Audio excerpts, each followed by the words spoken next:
जय हिंद साथियों, आज के इस क्लास में आप सभी का बहुत बहुत स्वागत है। बिहार पुलिस कांस्टेबल की नई भर्ती के लिए हम लोग इतिहास के 100 अति महत्वपूर्ण प्रश्नों को कवर कर रहे हैं, जिसमें से कल हम लोगों ने लगभग 49 प्रश्नों को कवर कर लिया था। तो आज शेष बचे सभी प्रश्नों को कवर करेंगे।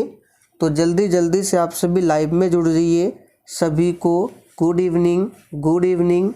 तो चलिए आज क्वेश्चन नंबर 50 से चलेगा। तो प्रश्न है, हिंद स्वराज के लेखक निम्नलिखित में से कौन थे?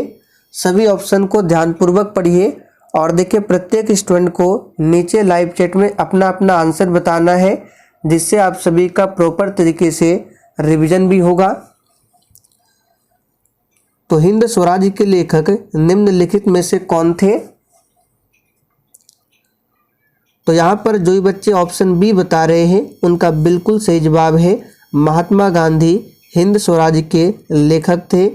गोपाल कृष्ण गोखले की बात करें तो महात्मा गांधी के राजनीतिक गुरु थे गोपाल कृष्ण गोखले। बाल गंगाधर तिलक की बात करें तो इनको भारतीय अशांति का जनक किसने कहा था, पूछा जाता है।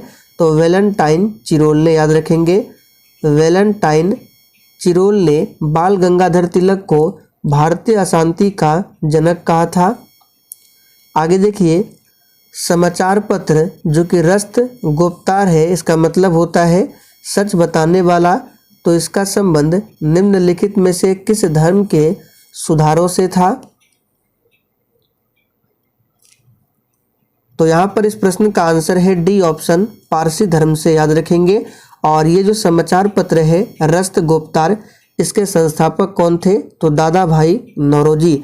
दादा भाई नौरोजी को grand old man of India के नाम से जाना जाता है और इनकी पुस्तक है poverty and un British rule in India, ध्यान रखेंगे। निम्नलिखित में से कौन मानव जीवन के सभी दुखों के नाश के लिए अष्टांगिक मार्ग की सलाह देते हैं? सभी ऑप्शन को ध्यानपूर्वक पढ़िए।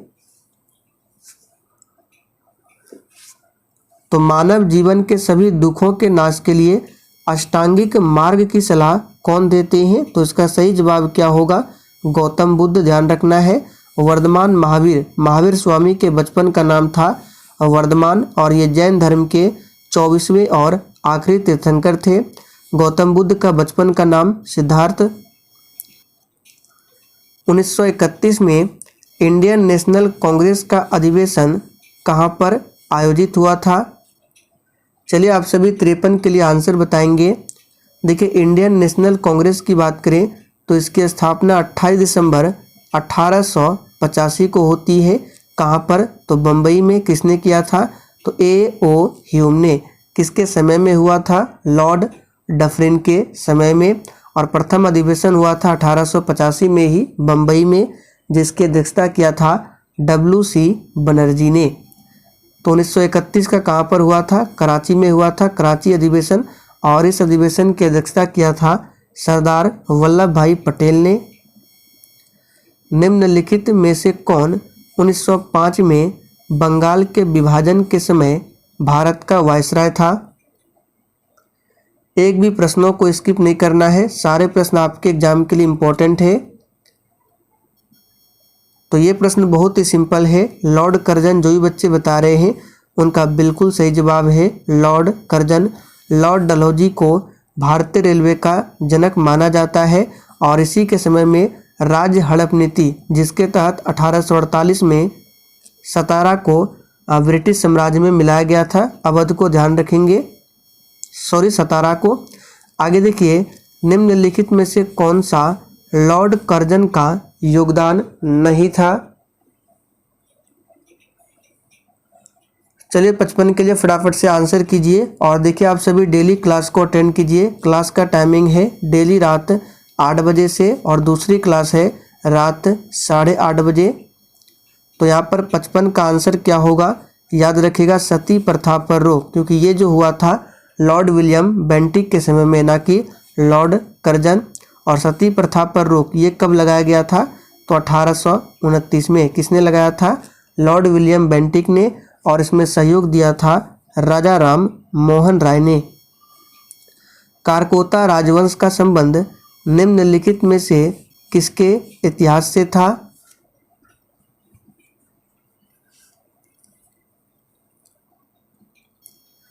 तो दोस्तों ध्यान दीजिए, कारकोता राजवंश का संबंध निम्नलिखित में से किसके इतिहास से था? तो याद रखिएगा, जम्मू कश्मीर। बिहार में 1857 की क्रांति का नेतृत्व किसने किया था? तो देखिए 1857 की क्रांति, इसकी शुरुआत होती है 10 मई से, और कहाँ से? उत्तर प्रदेश के मेरठ से, और इसका नेतृत्व बिहार से किया था वीर कुंवर सिंह ने। निम्नलिखित में से कौन ब्रह्म समाज के संस्थापक थे? तो ब्रह्म समाज के संस्थापक कौन थे? सही जवाब है राजा राम मोहन राय। इन्होंने सबसे पहले 1815 में आत्मीय सभा की स्थापना की थी, फिर 1828 में ब्रह्म समाज की स्थापना की थी। ध्यान रखेंगे, राजा राम मोहन राय को राजा की उपाधि किसने दिया था? तो अकबर द्वितीय ने। प्रथम आंग्ल सिख युद्ध निम्नलिखित में से किन वर्षों में हुआ? चलिए फटाफट से आंसर बताइए। तो प्रथम आंग्ल सिख युद्ध ये किस वर्षों में हुआ था? तो 1845-46 में। यहाँ पर बी ऑप्शन आपका सही जवाब है। और पूछा जाता है प्रथम आंग्ल युद्ध जो है किस संधि के तहत समाप्त हुआ था? तो याद रखिएगा, लाहौर की संधि के तहत प्रथम आंग्ल सिख युद्ध की समाप्ति होती है। निम्नलिखित में से किसके द्वारा poverty and un British rule in India नामक पुस्तक लिखी गई थी? अभी हमने आपको बताया था भारत का वृद्ध पुरुष किसे कहा जाता है? तो दादा भाई नौरोजी, और इन्हीं की पुस्तक है poverty and un British rule in India. ध्यान रखेंगे। और भारत में सबसे पहले अगर पूछे राष्ट्रीय आय का अनुमान किसने लगाया था? तो दादा भाई नौरोजी ने ही। नेचुरलिस्ट हिस्टोरिया, इसके लेखक कौन थे? बिल्कुल एग्जाम में छपने वाला प्रश्न है, आंसर कीजिए। नेचुरलिस्ट हिस्टोरिया के लेखक कौन थे? तो याद रखिएगा प्लिनी। और यहाँ पे टॉलमी की बात करें तो इन्होंने लिखा है भारत का भूगोल नामक पुस्तक टॉलमी ने। निम्नलिखित में से किस सिख गुरु के गुरुमुखी लिपि की शुरुआत की? यानी कि आपको बताना है किस सिख गुरु ने गुरुमुखी लिपि की शुरुआत की। तो ये किया था किसने? गुरु अंगद देव। सिखों के जो दूसरे गुरु हैं गुरु अंगद देव, इन्होंने गुरुमुखी लिपि की शुरुआत की थी। ध्यान रखेंगे। गुरु अर्जुन देव सिखों के 5वें गुरु थे, याद रखेंगे। और इन्होंने आदि ग्रंथ की रचना की थी। पूछा जाता है कि आदि ग्रंथ की रचना किसने किया था? तो सिखों के 5वें गुरु गुरु अर्जुन देव ने। गुरु गोविंद सिंह सिखों के 10वें गुरु थे। गुरु नानक आप सभी जानते हैं सिखों के प्रथम गुरु थे। और गुरु गोविंद सिंह का जन्म 1666 में होता है पाटलिपुत्र में, और 1699 में इन्होंने खालसा पंथ की स्थापना की थी। सभी को ध्यान रखें। विश्व के इतिहास में पहली परमाणु आपदा कब हुई थी? तो दोस्तों ध्यान दीजिए, विश्व के इतिहास में पहली परमाणु आपदा जो है ये हुई थी 6 अगस्त 1945 को।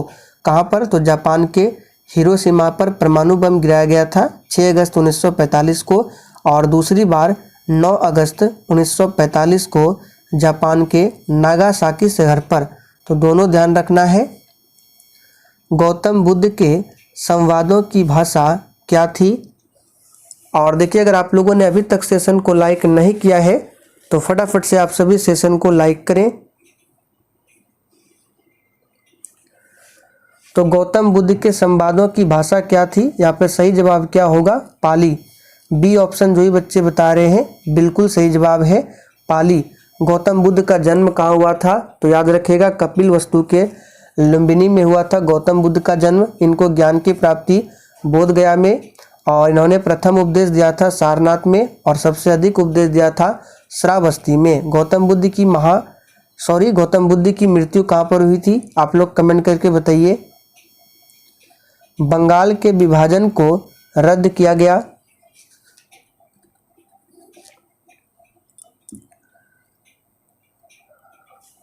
तो बंगाल के विभाजन को रद्द किया गया लॉर्ड हार्डिंग द्वितीय द्वारा। यहाँ पर देखिए बी ऑप्शन में दिया हुआ है लॉर्ड हार्डिंग द्वारा। लॉर्ड चेम्सफोर्ड की बात करें तो इसके समय में 1919 में 13 अप्रैल 1919 को जालियांवाला बाग हत्याकांड की घटना होती है लॉर्ड चेम्सफोर्ड के समय में। कहाँ पर? तो पंजाब के अमृतसर में। लॉर्ड कर्जन के समय में बंगाल का विभाजन हुआ था 1905 में, और 1906 में क्या हुआ था? मुस्लिम लीग की स्थापना बांग्लादेश के ढाका में। फ्रंटियर गांधी किसे कहा जाता है? चलिए आप सभी 66 के लिए फटाफट से आंसर बताएंगे।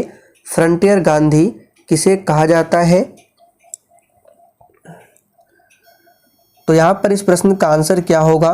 खान अब्दुल गफ्फार खान को फ्रंटियर गांधी कहा जाता है। यहाँ पर बी ऑप्शन जो भी बच्चे दिए हैं बिल्कुल सही जवाब है। दक्षिण अफ्रीका का गांधी किसे कहा जाता है? तो नेल्सन मंडेला को। गांधी जी ने 1917 में चंपारण की यात्रा की थी किसके अनुरोध पर? देखिए सबसे पहले महात्मा गांधी जी ने सत्याग्रह कहाँ पर किया था? तो दक्षिण अफ्रीका में, याद रखेंगे। और महात्मा गांधी ने फिनिक्स फर्म की स्थापना कहाँ की थी? ये एग्जाम में पूछा हुआ प्रश्न है, तो याद रखिएगा दक्षिण अफ्रीका में महात्मा गांधी ने फिनिक्स फर्म की स्थापना किया था। कब? तो 1904 में, इसे जरूर ध्यान रखेंगे। और महात्मा गांधी जी भारत कब लौटे थे दक्षिण अफ्रीका से? 9 जनवरी 1915 को। और इसीलिए प्रत्येक वर्ष 9 जनवरी को भारतीय प्रवासी दिवस मनाया जाता है। और उसके बाद महात्मा गांधी ने भारत में पहला सत्याग्रह किया था 1917 में चंपारण में। और किसके अनुरोध पर? तो याद रखिएगा राजकुमार शुक्ल के अनुरोध पर। स्वामी सहजानंद नेता थे। और प्रैक्टिस सेट में आपके जितने भी प्रश्न सही होंगे आपको सेशन के लास्ट में कमेंट करके जरूर बताना है। तो स्वामी सहजानंद नेता थे, याद रखिएगा किसानों के। यहाँ पर बी ऑप्शन आपका सही जवाब है। अखिल भारतीय किसान सभा की स्थापना कब होती है? 1936 में। आगे देखिए नील दर्पण के लेखक कौन थे?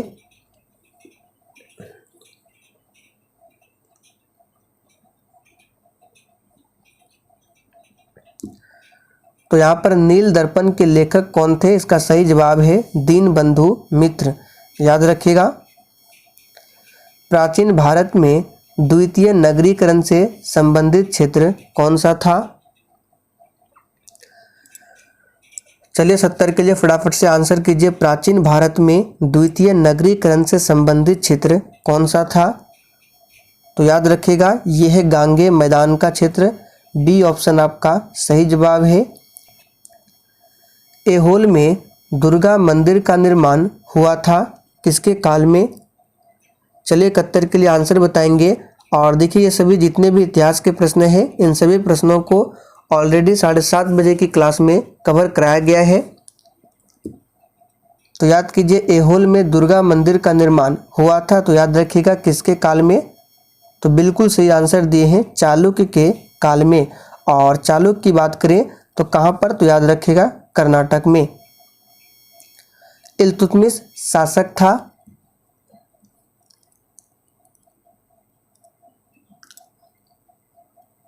तो आंसर क्या होगा? इल्तुतमिश जो है गुलाम वंश का शासक था। गुलाम वंश की स्थापना की थी कुतुबुद्दीन ऐबक ने 1206 में। और 1210 में कुतुबुद्दीन ऐबक की मृत्यु होती है पोलो खेलते समय। और कुतुबुद्दीन ऐबक को लाख बख्श के नाम से जाना जाता है। 1926 में नौजवान भारत सभा किसके द्वारा बनाई गई?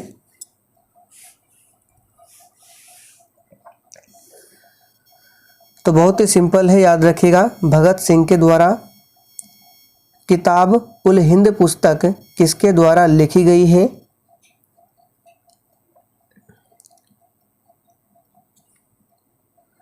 तो दोस्तों किताब उल हिंद पुस्तक जो है ये किसके द्वारा लिखी गई है?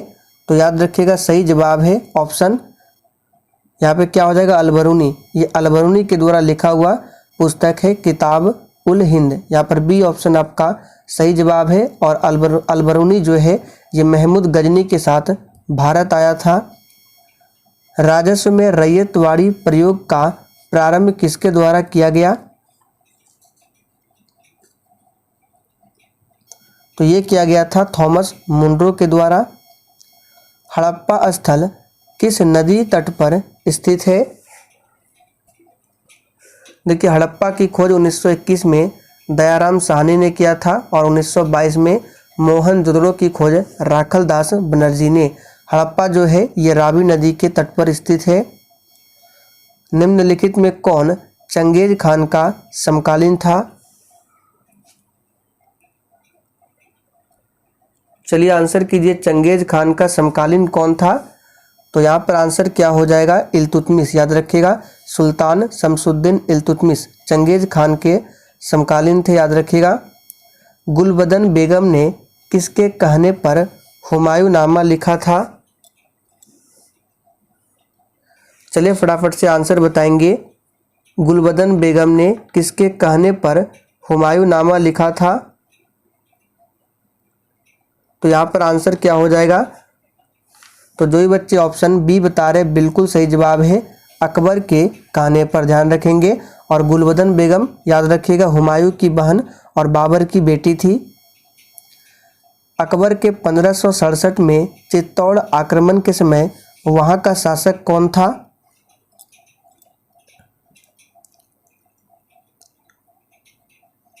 तो याद रखिएगा 1567 में चित्तौड़ आक्रमण के समय वहां का शासक था उदय सिंह।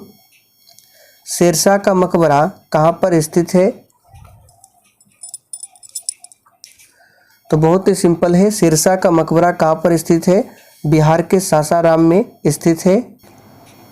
आगे देखिए, कथा सरित सागर के लेखक कौन है? और देखिए अभी तक आप लोगों ने सेशन को लाइक नहीं किया है, फटाफट से आप सभी सेशन को लाइक करें। तो कथा सरित सागर लेखक कौन है? तो याद रखिएगा सोमदेव है। गुप्तकालीन प्रथम गणितज्ञ व खगोल शास्त्री कौन था? चलिए इस प्रश्न का आंसर आप लोग कमेंट करके बताइए। हमने आपको प्रैक्टिस सेट में भी बताया था। यहाँ पर ध्यान दीजिए, गणितज्ञ भी है और खगोल शास्त्री दोनों ध्यान रखना है। तो कौन था? निम्नांकित में से किसने हिंदी भाषा को भारत की राष्ट्रभाषा के रूप में स्वीकार व पहली बार स्वराज शब्द का प्रयोग किया था? तो ये किसने किया था? तो यहाँ पर आंसर क्या हो जाएगा? स्वामी दयानंद सरस्वती ने। ध्यान रखेंगे। आगे देखिए, अखिल भारतीय राष्ट्रीय कांग्रेस की प्रथम भारतीय महिला अध्यक्ष कौन थी? तो बहुत ही सिंपल है, याद रखिएगा कौन थी? सरोजनी नायडू। यहाँ पे भारतीय पूछा गया है। सरोजनी नायडू ने 1925 के कानपुर अधिवेशन की अध्यक्षता की थी। और भारत की प्रथम महिला अध्यक्ष पूछे भारतीय राष्ट्रीय कांग्रेस की, तो एनी बेसेंट। और एनी बेसेंट ने 1917 के कलकत्ता अधिवेशन की अध्यक्षता की थी। रविंद्रनाथ टैगोर ने सर की उपाधि को क्यों लौटा दिया? सर की उपाधि यानी कि नाइटहुड की उपाधि क्यों लौटाया था? तो कल भी हमने आपको बताया था, आंसर क्या होगा? जालियांवाला बाग हत्याकांड के विरोध में। भारतीय मुस्लिम लीग की स्थापना किस वर्ष में हुई थी? तो सबसे पहले 1905 में बंगाल का विभाजन होता है। उसके बाद 1906 में मुस्लिम लीग की स्थापना होती है। ध्यान रखेंगे। तो यहाँ पर आंसर क्या हो जाएगा? C option 1906। 30 दिसंबर 1906 को बांग्लादेश के ढाका में। प्रार्थना समाज के संस्थापक कौन थे? तो ध्यान दीजिए, प्रार्थना समाज के संस्थापक कौन थे? तो महादेव गोविंद रनाडे।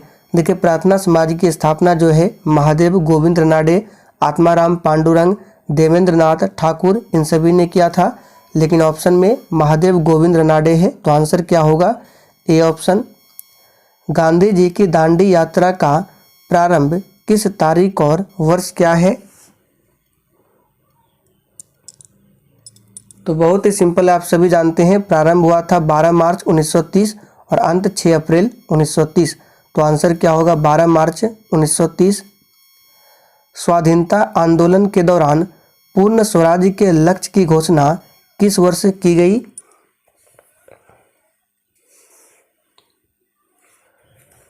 तो पूर्ण स्वराज्य की मांग आप सभी जानते हैं 1929 के लाहौर अधिवेशन में रखा गया था ये मांग, और इसकी अध्यक्षता किया था पंडित जवाहरलाल नेहरू ने। महात्मा गांधी का जन्म कब हुआ था? कभी कभी इस तरह के प्रश्न भी पूछे जाते हैं एग्जाम में, तो ध्यान रखिए महात्मा गांधी, डॉक्टर भीमराव अंबेडकर। तो महात्मा गांधी का जन्म हुआ था, आप सभी जानते हैं, ऑप्शन बी 1869 में, 2 अक्टूबर 1869 में, और मृत्यु होती है 30 जनवरी 1948 को। आगे देखिए, सिखों के गुरुओं में गुरु गोविंद सिंह कितने नंबर के गुरु थे? तो गुरु गोविंद सिंह सिखों के 10वें और आखिरी गुरु थे। आगे देखिए, कनिष्क राजा थे। चलिए फटाफट से आंसर बताएंगे। कनिष्क राजा थे, तो यहाँ पर आंसर क्या हो जाएगा? कनिष्क राजा थे, तो कुषाण वंश के राजा थे, ध्यान रखेंगे।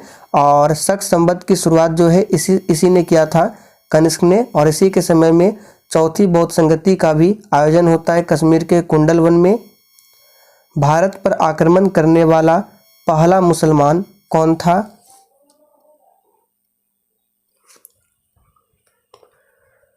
तो ये कौन था? मोहम्मद बिन कासिम। यहाँ पर बी ऑप्शन आपका सही जवाब है। दिल्ली चलो का नारा किसने दिया था? तो दोस्तों ध्यान दीजिए, दिल्ली चलो का नारा दिया था किसने? तो सही जवाब है option A, Subhash Chandra Bose. SC Bose दिया हुआ है, सुभाष चंद्र बोस ने। आगे देखिए, भारत की बुलबुल किसे कहा जाता है? तो बिल्कुल टॉप लेवल का प्रश्न है, भारत की बुलबुल किसे कहा जाता है? याद रखिएगा, सही जवाब है सरोजिनी नायडू को। भारत के प्रथम गवर्नर जनरल कौन थे?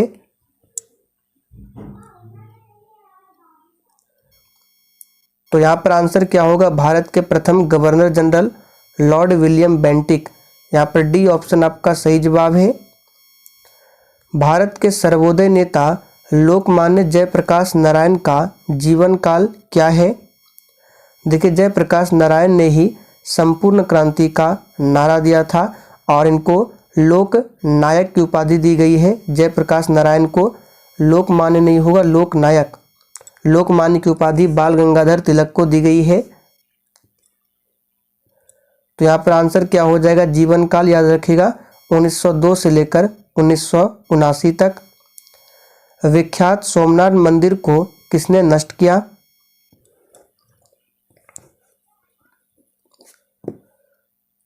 तो सोमनाथ मंदिर गुजरात में है, और नष्ट किसने किया? तो याद रखिएगा सुल्तान महमूद गजनी। तो देखिए, सी ऑप्शन में दिया हुआ है सुल्तान महमूद, याद रखिएगा। इन्होंने भारत पर टोटल 17 बार आक्रमण किया था। हर्षवर्धन के साम्राज्य के समय जो चीनी पर्यटक भारत आया था वह था?